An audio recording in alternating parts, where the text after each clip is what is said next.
So welcome back. 25,000 രൂപ റേഞ്ചിൽ ഒരു ബെസ്റ്റ് പെർഫോമൻസ് ഓറിയൻറ്റഡ് ആയിട്ടുള്ള ഒരു ഗെയിമിംഗ് ഫോണാണ് നോക്കുന്നുണ്ടെങ്കിൽ ആ റേഞ്ചിൽ വരുന്ന സെയിം ചിപ്സെറ്റ് ആയിട്ട് വരുന്ന രണ്ട് ഫോൺസാണ്. ഒന്ന് ഇപ്പോൾ റീസെൻ്റ് ആയിട്ട് ലോഞ്ച് ചെയ്ത ഐക്യൂയുടെ Z9S Pro 5G, അതുപോലെ തന്നെ OnePlusൻ്റെ Nord CE4. ഇതിൽ രണ്ടിലും വരുന്നത് Qualcomm Snapdragonൻ്റെ 7 Gen 3 എന്ന അത്യാവശ്യം നല്ല പെർഫോമൻസ് ഓറിയൻറ്റഡ് ആയിട്ട് ചിപ്സെറ്റ് തന്നെയാണ് രണ്ട് ഫോണിന് വരുന്നത്. രണ്ടും സെയിം ആയിട്ടുള്ള പ്രൈസ് തന്നെയാണ് വരുന്നത്. അപ്പോൾ ഇതിൽ ഏത് ഫോൺ വാങ്ങണം? അപ്പോൾ ഇതിൻ്റെ ഒരു ഫുള്ളായിട്ടുള്ള കമ്പാരിസനാണ് നമ്മളിന്ന് ചെയ്യാൻ വേണ്ടി പോകുന്നത്. സോ ഈ ഒരു വീഡിയോ ഫുള്ളായിട്ട് കാണാൻ നിങ്ങൾക്ക് എന്തായാലും ഈ ഒരു വീഡിയോയുടെ ഫൈനലിൽ നിങ്ങൾക്ക് ഏത് ഫോൺ എടുക്കേണ്ടത് എന്നുള്ളത് നിങ്ങൾക്ക് ഒരു ഐഡിയ എന്തായാലും കിട്ടുന്നതായിരിക്കും. സോ വീഡിയോ ഫുള്ളായിട്ട് കാണാം. അപ്പം നമുക്ക് സ്റ്റാർട്ട് ചെയ്താലോ? Let start. അപ്പം ആദ്യം ഈ ഒരു ഫോണിൻ്റെ രണ്ട് ഫോണിൻ്റെ പ്രൈസ് ആൻഡ് വേരിയൻ്റ് പറയുകയാണെങ്കിൽ 8GB 128GB തന്നെയാണ് സ്റ്റാർട്ടിംഗ് വേരിയൻറ്റ്.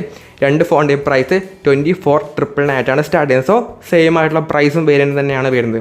ഡിസൈൻ വൈസ് പറയുകയാണെങ്കിൽ iQOO Z9S Pro എന്ന ഫോണിൻ്റെ ഡിസൈൻ അത്യാവശ്യം ഐക്യൂയുടെ 12 സീരീസിലൊക്കെ വരുന്ന ആ ഒരു പ്രീമിയം ഡിസൈൻ ഈ ഒരു ഫോണിന് വരുന്നുണ്ട്. ഇനി OnePlusലാണെങ്കിൽ തന്നെ ഒരു നോർമൽ ആയിട്ടുള്ള ഒരു ക്യാമറ മൊഡ്യൂളും ഡിസൈനിങ് കാര്യങ്ങൾ തന്നെയാണ് അതിലും വരുന്നത്. സോ രണ്ട് ഫോണിലും പ്ലാസ്റ്റിക്കിൻ്റെ ബിൽഡ് തന്നെയാണ്.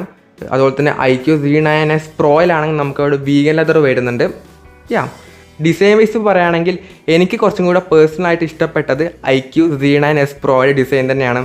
ഫോണിൻ്റെ പേര് കുറച്ചധികം വെള്ളിലാണ്, എന്നാൽ iQOO എന്ന് തന്നെ പറയാം. അപ്പോൾ iQOO ഡിസൈനാണ് കുറച്ചും കൂടെ പേഴ്സണലായിട്ട് ഇഷ്ടപ്പെട്ടത്. സോ OnePlus ഒട്ടും മോശം തന്നെയല്ല. ഇനി രണ്ട് ഫോൺസിൻ്റെയും ഡിസൈൻ വൈസ് പറയുകയാണെങ്കിൽ ആദ്യം iQOO പറയുകയാണെങ്കിൽ തന്നെ 6.77 ഇഞ്ചിൻ്റെ ഒരു ഫുൾ HD AMOLED 120Hz ഒരു കേർവ്ഡ് ആയിട്ടുള്ള ഡിസ്പ്ലേ ആണ് കൊടുത്തിട്ടുള്ളത്. ഇനി OnePlusലേക്ക് വന്നു കഴിഞ്ഞാൽ 6.7 ഇഞ്ചിൻ്റെ ഒരു full HD fluid AMOLED 120Hz ഒരു ഫ്ലാറ്റ് ആയിട്ട് ഡിസ്പ്ലേ ആണ് OnePlus ഫോണിൽ വരുന്നത്. സോ ഡിസ്പ്ലേയുടെ ക്വാളിറ്റിയിൽ യാതൊരു തരത്തിലുള്ള ഡിഫറൻസും പറയാനില്ല.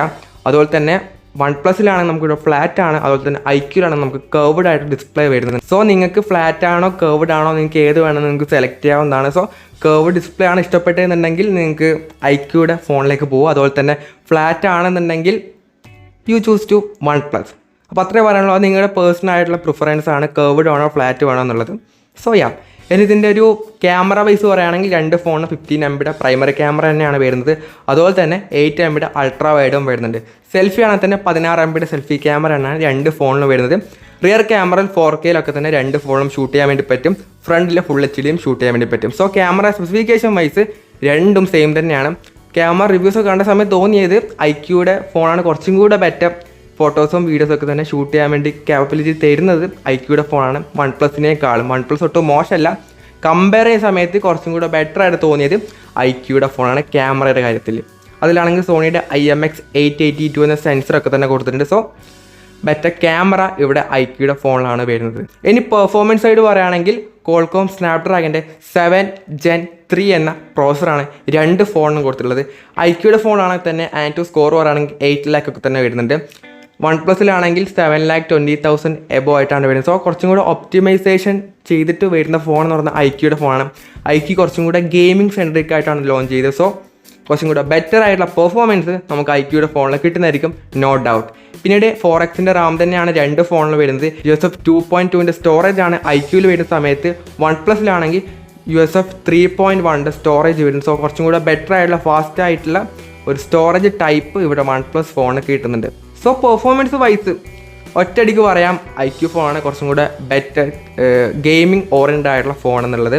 പിന്നീട് രണ്ട് ഫോണിലും 2 വർഷത്തെ ആൻഡ്രോയിഡ് അപ്ഡേറ്റും 3 വർഷത്തെ സെക്യൂരിറ്റി അപ്ഡേറ്റും പ്രൊവൈഡ് ചെയ്യുന്നുണ്ട്. ആൻഡ്രോയിഡ് 14 തന്നെയാണ് ഔട്ട് ഓഫ് ദ ബോക്സ് ആയിട്ട് വരുന്നത്.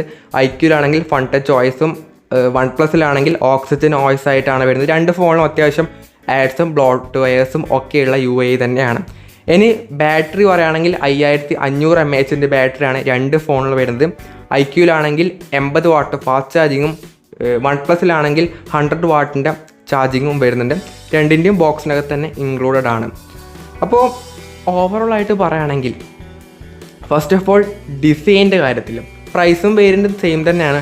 ഡിസൈൻ്റെ കാര്യത്തിൽ കുറച്ചും കൂടെ ബെറ്റർ ആയിട്ട് പറയാനുള്ളത് iQOO ഫോൺ തന്നെയാണ്. ഡിസ്പ്ലേയുടെ കാര്യത്തിൽ കേർവ്ഡ് ഡിസ്പ്ലേ വരുന്നുണ്ട്. നിങ്ങൾക്ക് കേർവ്ഡ് ഡിസ്പ്ലേ ഇഷ്ടമല്ല എന്നുണ്ടെങ്കിൽ യു ചൂസ് OnePlus. ഞാനിവിടെ കുറച്ചും കൂടെ പ്രിഫറൻസ് കൊടുക്കുന്നത് കേർവ്ഡ് തന്നെയാണ്. അപ്പോൾ ബെറ്റർ ആയിട്ട് ഡിസ്പ്ലേ നമുക്ക് ഇവിടെ iQOOയിൽ കിട്ടുന്നുണ്ട്. ദെൻ ക്യാമറ കുറച്ചും കൂടെ ബെറ്റർ ക്യാമറ റിവ്യൂസ് ഒക്കെ കണ്ട സമയത്ത് കുറച്ചും കൂടെ ബെറ്റർ ക്യാമറ വന്നിട്ടുള്ളത് iQOOയിലാണ്. സോ കുറച്ചും കൂടെ ബെറ്റർ ആയിട്ടുള്ള ക്യാമറ വരുന്നുണ്ട്. അതുപോലെ തന്നെ പെർഫോമൻസ് ആണെങ്കിലും iQOOയിൽ വരുന്നുണ്ട്. ദെൻ ഫൈനലായിട്ടുള്ള ബാറ്ററി രണ്ടും സെയിം തന്നെയാണ്. ബട്ട് ഫാസ്റ്റ് ചാർജിങ്ങിൽ ചെറിയൊരു ഡിഫറൻസ് OnePlus കുറച്ചും കൂടെ മുമ്പിലാണെന്നുള്ളൂ. ബട്ട് ഓവറോളായിട്ട് പറയുകയാണെങ്കിൽ IQ ആണ് ഇവിടെ കുറച്ചും കൂടെ ബെറ്റർ ആയിട്ടുള്ള ഫോൺ എന്ന് പറയുന്നത് OnePlusനേക്കാളും. OnePlus ഒട്ടും മോശമല്ല, ഒപ്പത്തിനൊപ്പം നിൽക്കുന്നുണ്ട്. എന്നാലും കമ്പയർ ചെയ്യുന്ന സമയത്ത് കുറച്ചും കൂടെ ബെറ്റർ ആയിട്ട് നിൽക്കുന്നത് IQ ആണെന്നേ ഉള്ളൂ. സോ ഏതെടുത്താലും കുഴപ്പമൊന്നുമില്ല. OnePlus ആണ് ഗ്രീൻ ലൈനിലൊക്കെ വരാൻ ചാൻസ് ഉണ്ട്. അതിപ്പം IQയിലും പറയാനൊന്നും പറ്റൂല, അപ്പം വേണമെങ്കിലും വരാവുന്ന സംഭവം തന്നെയാണ്. അപ്പം അത് നോക്കിയിട്ട് കാര്യമില്ല. സോ രണ്ടും അത്യാവശ്യം നല്ല ഫോൺ തന്നെയാണ്. നിങ്ങൾക്ക് ഏതെടുക്കുകയാണെങ്കിലും അങ്ങനെ മോശം വരാമെന്നില്ല. സോ നിങ്ങൾക്ക് ഇഷ്ടപ്പെട്ടത് ഏതാണെങ്കിൽ പോയിട്ട് എടുക്കാം. അപ്പം ഈ ഒരു വീഡിയോ യൂസ്ഫുൾ ആയെങ്കിൽ ലൈക്ക് ചെയ്യുക, ഷെയർ ചെയ്യുക, സബ്സ്ക്രൈബ് ചെയ്യുക. So it's your friend Abhinav signing off. By.